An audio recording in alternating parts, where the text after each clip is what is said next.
In today's episode, we've got Ed Brinson from the North Carolina State Firefighters Association and our returning friend Matt Nolan from VFIS of North Carolina.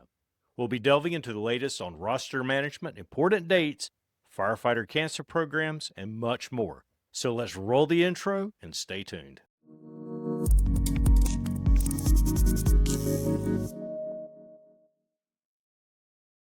Welcome to Behind the Sirens, the VFIS of North Carolina series, where we dive into leadership, risk management, and key issues shaping fire and emergency services. Whether you're new or a seasoned pro, we've got insights to help you and your crew lead, protect, and serve with confidence. I'm Travis. Welcome back to All Clear, another episode of Behind the Sirens with the guys from VFIS of North Carolina. Today we have Matt Nolan back with us again. How you doing, Matt? Good to see you, Good Travis. to see you too. And we have a third person joining us today. We've got Mr. Ed Brinson from the North Carolina State Firefighters Association, Deputy Director. He's got a lot of titles that go along with that and a lot of experience. Today we're going to be talking about roster management. There's a lot of things that have been going on with cancer in the fire service and with the North Carolina Firefighter Cancer Alliance. We wholeheartedly back all of these things that are going on, and we're going to turn it over to these two gentlemen and let them talk about some of these changes and what departments need to know, especially in the very, very near future. So, Matt, I'll let you take it away. Absolutely. Thank you, Travis. Welcome, everybody, to Behind the Sirens. Just a quick reminder of the purpose of this platform. This is an informal dialogue, just wanting to get information out to you all. This is so important. I'm going to start the talk today as far as just highlighting the North Carolina Firefighter Cancer Program. So important to remember how this has changed and had been updated over the last several years. But Ed, talk to us about, if you will, the beginning of the program. When did it start? The cancer program started on January the 1st of 2022, which was a pilot program.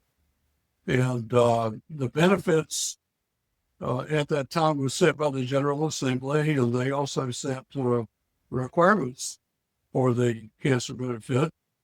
And one of those requirements is that any claim or member that was filing a claim for cancer had to be on the North Carolina State Firefighter Association roster. The program has been very successful. We have processed around 500 claims that have come in. Not all have been paid. Some were ineligible. And, but we have, the program has been very successful. Since then, legislation has been passed to add retirees to the cancer program. And that benefit takes effect July 1st of 2025. Those changes came in with some of the legislative, the final legislative changes that occurred in the fall of 2024. And again, I just want to highlight, we're going to say this date multiple times in the talk today, but July 1st, 2025. And its important aspect as far as bringing in a very important class of firefighters in our state. Those people who have served for a long period of time, have been exposed for a long period of time. They were not included in the original legislation or somewhat carved out unintentionally. But we're excited. Most of the talk today is about the effect of accurate roster management for that class of firefighter. So at the end of this, we're going to have several links for you, and we're going to reference several websites that you can go and get more information. But please share this video. So as Ed and I kind of have a conversation, I'm going to ask him questions. He's going to highlight some of the important aspects as far as the things that you need to know from an administrative standpoint, and those dates. So the first thing I would like to talk about as far as retirees, to note, along with that July 1st, 2025 date is when that kicks in, is the retirees will be covered for a 10-year period. Okay. That 10-year period, initially from July 1st, 2025, will look back to July 1st, 2015. After that initial date, when we go effective, that 10-year retrospective look back is going to be based off a cancer diagnosis. Okay. So as long as, like Ed said, we have a roster entry for someone, that 10-year retrospective look back period is going to be based off of the diagnosis date after July 1st, 2025. So benefits as far as retrospectively looking back, because we've got quite a few claims that because of the carve out that were originally denied. So benefits, we are going to go back and look at those claimants who have a denial for roster and eligibility over the last 3 years of the program. And there are going to be a couple of ways that those things are going to be applied. Okay. So program start date was January 1st, 2022. So that's an important date to remember. If the diagnosis was after January 1st, 2022, but between January 1st, 2022 and July 1st, 2025, we are going to have an opportunity based on legislation and how we've set this up to go back and retrospectively look at those cases. And we'll talk about what that process is going to look like a little bit later on. We get to frequently asked questions, some of the questions we get in the field. But it is very important as fire chiefs, those of you who are listening to the program, we need your help. We want you to make sure that the members that you have, currently active members, and also those who may have left the department over the last several years, understand that, hey, moving forward, they may have an opportunity for some potential benefit. People in North Carolina, they want to support their firefighters. And as we prepare for the July 1st date and the program changes that are going to take effect, what are the top 3 or 4 things that a fire officer needs to know related to roster management and how it impacts the benefit of firefighter? So, Matt, the first thing that the fire chief needs to do is make sure that his retirees are on the roster. That is the anchor point for all the benefits from the NCSFA, the state, especially the cancer benefit. And we have 2 categories for those members, retired members, 3 actually. One is retired active, and that is an active firefighter that has served 20 years in his creditable service, certified service every year for a period of 20 years.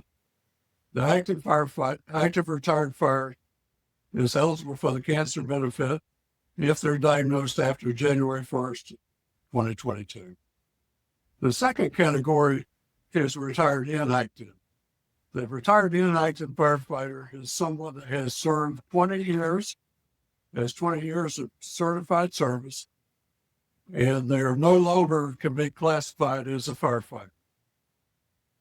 They are eligible for that benefit starting July 1st of 2025 for a period of 10 years back that you just talked about, the retrospective benefit.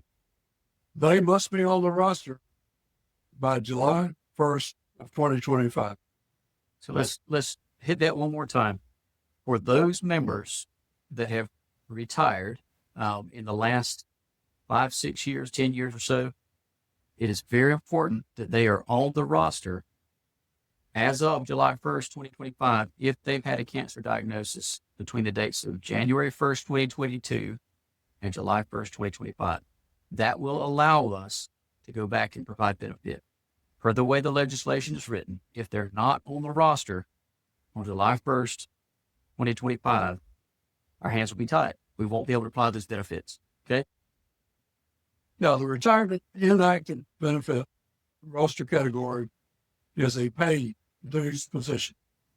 It also makes the member eligible for the NCSFA AD&D benefit. We didn't feel it was right for the General Assembly to provide this benefit for retirees and have to pay dues. So we have a second retired category called non-member retired. The non-member retired is a non-dues paying position. They are eligible for the cancer benefit, just like the retired active and inactive. The only difference is you don't have to pay dues for that position. Going back for the 10 years, from July 1st of 2025, it goes back to July 1st of 2015. So members are eligible for the cancer benefit as long as they're diagnosed after January 1st, 2020, just like the other category. One of the things we didn't talk about was the type of benefit as far as that change, because there will be a change in the benefit structure come July 1st, 2025 too. So it's important to understand as well. We'll probably answer a question that a lot of you will have ahead of time. For that retrospective look back, the benefit structure of the current program, which is a $25,000 lump sum diagnosis-related benefit, a $12,000 medical reimbursement benefit for medical expenses that come out of pocket, and then the eligibility or access to a total disability for 36 months, cumulative 36 months, total disability benefit. Now, one of the things that changes about that structure come July 1st, 2025, is instead of having a separate lump sum benefit and medical reimbursement benefit, we are combining those two. The legislation combines those two. So there'll be a single $37,000 lump sum diagnosis-related benefit, along with the total disability benefit that will be carried forward. So again, wanted to make that clear. Anyone with a cancer diagnosis between January 1st, 2022 and July 1st, 2025, that falls within this retired category, they are on a roster, will be able to look back and they will receive the benefits as structured in the current program, $25,000, $12,000 total disability. Okay. Any diagnosis after July 1st, 2025, it will fall under the new program or the enhanced enhancements that take effect. It'll be a one-time $37,000 lump sum, no medical reimbursement that's being pulled into that lump sum, and then the 36 months of total disability, as long as that disability is related to the cancer diagnosis. Okay. Very good. Matt, we've talked about the retirees. Let's talk about the active members on July 1, 2025 with the enhanced benefit. The members, paid and volunteer members, must have 5 continuous years of service prior to diagnosis, just like from January 1st through 2022, but they will be eligible for the new enhanced benefit. Absolutely. Absolutely. One of the things that we'll touch on again in the frequently asked questions related to that 5 continuous years of service. And it's important to note, and that is in regards to those individuals who have served for less than 20 years, but have decided to leave the fire service. It's very important for you guys in fire administration to have that conversation about benefits with members who are contemplating leaving the department. To leave the department early or prior to that 20-year mark, it may cost them access to the program, right? You have to, by definition of the legislation, you have to have 20 years of certified service. Now, one of the things that you and I talked about in preparation for this is when we talk about 5 continuous years for active, it doesn't necessarily have to be all 20 years served consecutive. Correct. So there would be opportunity for some firefighters who have left and they want to come back. They've learned about the cancer program that North Carolina's provided for them, and they want to serve those 1 or 2 years to fulfill that 20-year obligation. They can do that. Remember, step 1, they need to be on a roster, right? If they come back active and they're getting that 36 hours of minimum training, obviously you're going to put them on that roster. Now, one caveat to that is because of the way the legislation is written, to be eligible for cancer benefit during that few years of service they're trying to catch up, you have to have 5 continuous years of service. So they would not have access to the cancer benefit until they get that 1 or 2 years, whatever it is they're trying to make up, and become inactive. Now that's complicated. That's hard to explain. I'm sure it's hard for you to wrap your mind around. So that's one of the things that we want to encourage for those of you who are listening in to this conversation. Because at NCSFA, we're here.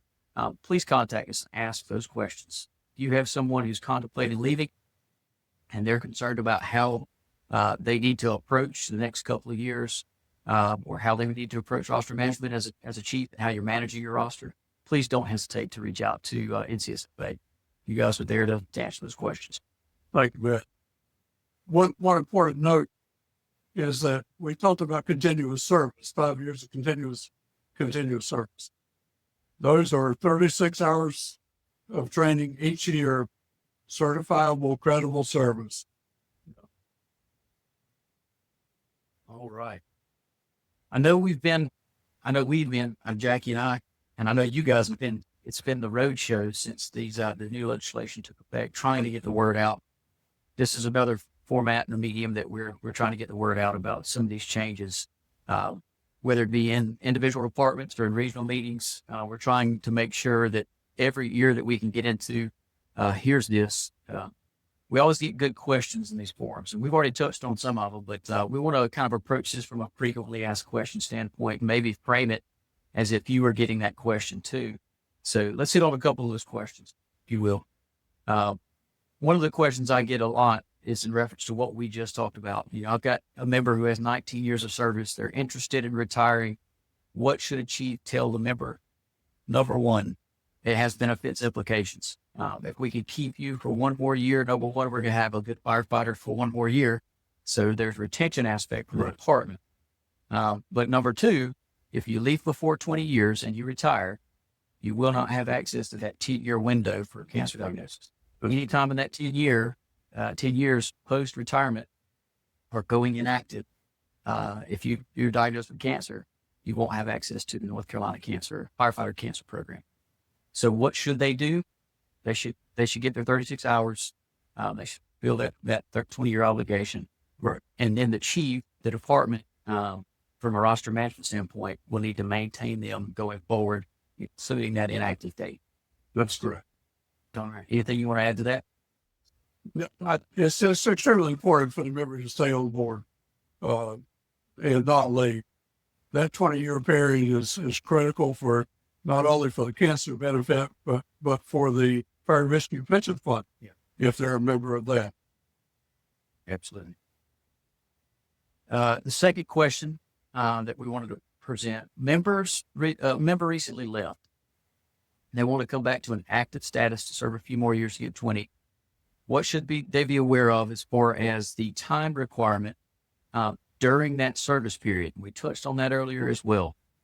The legislation dictates eligibility for active firefighters 5 continuous years of service. The one caveat to that is the time between going from one department to another or service state to service state. There's a 6-month window. So if they just left, they've got 6 months to come back, and they'll still be considered continuous years. Outside of that 6 months, in more than 6 months from their inactive date to the time they come back in, they would have to serve 5 more continuous years to receive the benefit for an active firefighter. Okay. Right. Now, if it's just those couple of years and there's no diagnosis, no harm, no foul, we move forward. They become inactive. They would have 10 years of coverage once they meet that 20 years. But we really want to reiterate that. Again, for those who are considering leaving the fire service prior to that 20-year period, if you come back in, you wouldn't be eligible until you serve 5 continuous years again. Cool. How about this question? Can we add a retired member back to the roster after June 30th, 2025, if they haven't been diagnosed with cancer? Yes, you can. For them to get the retiree benefits, you can add them back in. And as Matt spoke just a moment ago, if they stay for a period of longer than 2 years or 1 year, and they stay active, then they have to have that 5 years continuous service to be eligible. However, they can retire and move to the retired inactive or the non-member retired and be eligible because they haven't acquired that 20 years of service. The key about that June 30th, 2025 deadline that you've seen in your communications from NCSFA, they've sent that communication out via the chiefs in writing. That deadline is important for those members that have a diagnosis between January 1st, 2022 and July 1st, 2025. They need to be on that roster by July 1st. Okay. If they haven't been diagnosed yet, they can be added any time, but you always run the risk of, we don't know when that diagnosis is going to happen. So we encourage you guys, in regards to roster management, make sure you have those who have left the department in the last 10 years be added by June 30th, 2025. But you can add them downstream as that information gets out, as somebody shares it to you, or you're sharing it with other people, remind them of that. It's never too late to add them unless they've already been diagnosed. Correct. After July 1st, they cannot be added to the roster if they have been diagnosed with cancer prior to then. So what do I do if I filed a claim over the last few years and received a denial because of my inactive status? Should I refile? Yes. It's important to refile so that we have current information for audit purposes from the state. And the status of the cancer may have changed since an original filing. So yes, they should refile. So we're looking at all of the claims over the last several years, and we're going to do our best to help facilitate some of those that we know that we're retirees. We've gone through and tried to classify as many as we can.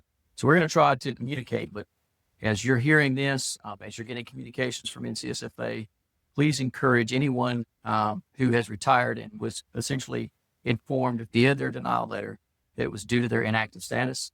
They've got 20 years of service, and they're on the roster appropriately in the classifications we've talked about. Please refile. We want to see those. We want those coming back in. We want you to receive the benefit the state of North Carolina wants for you, or is provided for you. So I want to give Ed an opportunity to kind of close this out here with just parting words. And Ed, this is an opportunity to talk about the overall well-being for our fire service and the things that you guys provide for them and advocate for us. Well, Ed, one other thing that I think we need to talk about within roster management is some of we talked about the classifications, but with those classifications has come a new people. And some of you guys have seen it that are responsible for roster management in your departments, but that's the inactive date. Talk a little bit about that field, what it means, and some of the impetus behind that. Thank you. We've actually added the NCSFA retirement date, official retirement date for the inactive firefighter and the non-member retired firefighter. This date is certified by the state, by the fire chief as the official retirement date of the member. And they're also certified by General Statute 588625 that member has had 20 years of certified credible service. So it's important for the chief to understand when they hit save after they have entered this date that they're certifying this date is true and correct. And that'll be the date we use for that 10-year respective period and the period going forward. One of the things around this field, or one of the questions I get, comments, there's a lot of you guys are working diligently to go back and add those names back within these classifications we're talking about. Keep in mind, this is a field that's there to stay.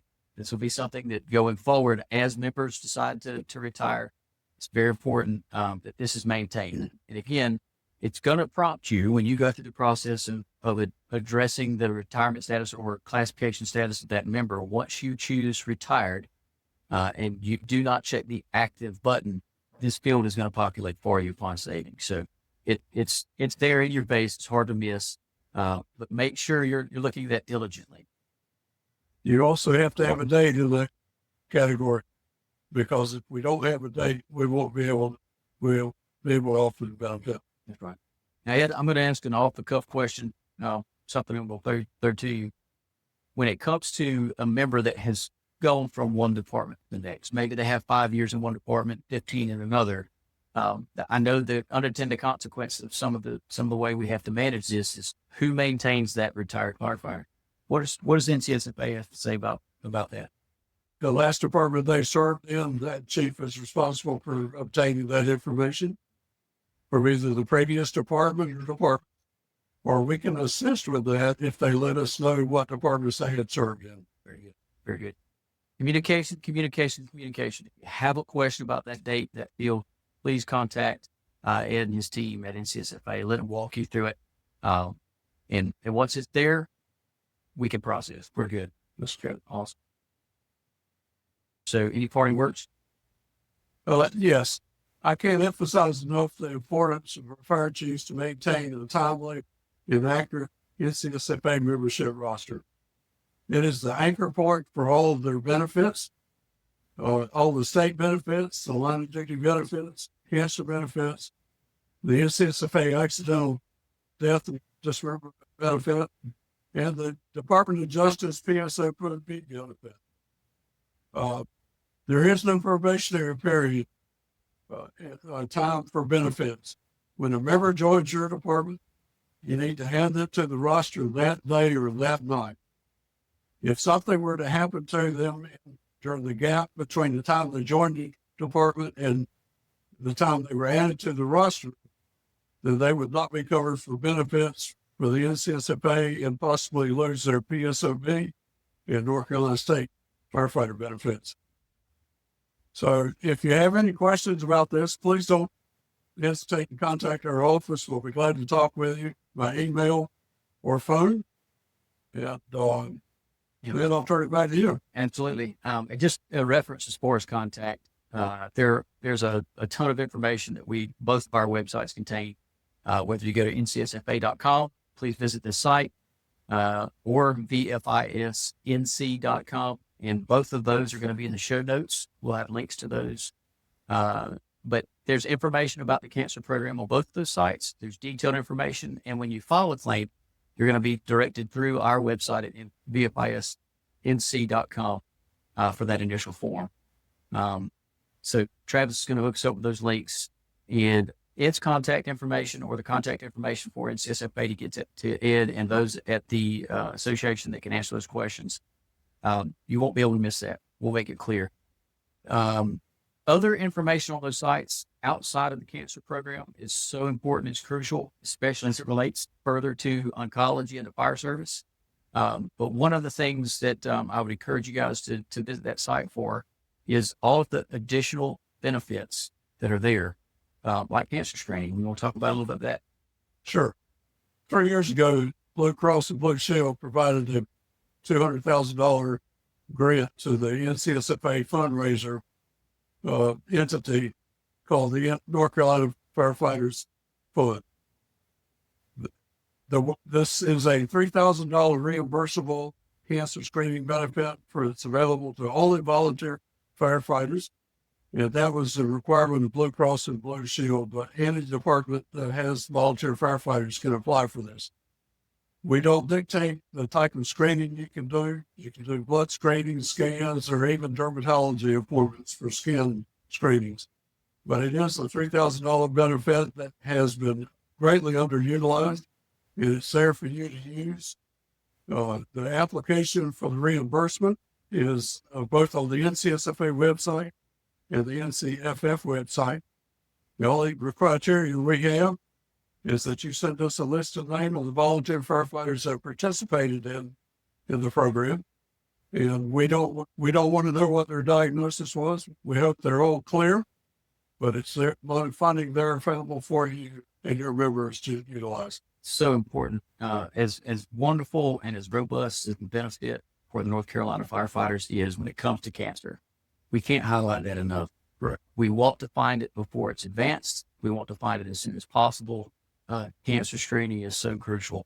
We can't promote that enough. And as well as all the mitigation efforts when it comes to prevention. Cancer prevention is something I never want to talk about the cancer program without talking about cancer prevention.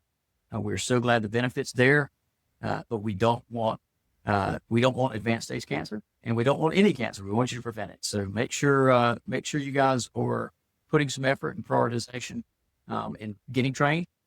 There are resources out there for you related to information and tools. So please let us know how we can help. Travis, we're looking forward to future conversations. Thank you so much for hosting us on the All Clear podcast and letting us utilize the Behind the Sirens platform. Quick plug, just like we talked about the other day, several topics for gearing up for coming down the pipe. Hopefully we'll have a couple of set up at SAPR this year in August. One of those be a young leaders forum, if you will. Good to hear from young up-and-coming fire officers in the state. And maybe they can provide some encouragement and some opportunity for some mentorship for others who are looking at advancing their careers and developing their leadership skills in the fire service. And then we're going to have several other topics. Hopefully another one be a risk management related topic around what are some of the trends in risk when it comes to emergency service, fire service, specifically what in the world is happening in the world of losses. We all have a heightened awareness here in our state when it comes to lead and the aftermath there that we're still working through in Western North Carolina. But the everyday things that we have a lot of you guys that have ever sat in a class with me when it comes to losses always like to prove this out there. The number one loss we see, we hit a lot of things that don't move. We back into an anecdote. So how do we overcome that? What kind of impact does that have on our risk profile moving forward? So those are some interesting things that I think would benefit a lot of officers in the fire service when it comes to that. So Trav, I'm going to pass it back to you to take us home. Well, I have been sitting here and taking notes diligently while y'all are talking. And as Matt and Ed have mentioned, all of the websites for the ncsfa.com, VFISofNC.com will be in our show notes. Also, you can go to allclearpodcast.com, which is our website, and you can get show notes and all that good stuff there as well. But one thing I do want to say from the perspective of the North Carolina Firefighter Cancer Alliance, we appreciate the effort that you guys are putting into all this, the education that goes forward. And Matt, you and I were actually talking yesterday. We've had a case, with one of my coworkers for the department that he volunteers at, that they're trying to work through it. So people need to understand how much of a tight-knit operation this is between VFIS, the State Firefighters Association, and all that. So it's very important that people understand they can reach out to you guys at any time. And likewise, you can call us at the North Carolina Firefighter Cancer Alliance. We'll be happy to get folks routed your way as well. But looking forward to more conversations. Ed, hopefully you'll come back and join us again. And we're glad to. Yeah, Thank you. There's a plethora of things to talk about. And as we always say here on the All Clear podcast, light your fire within.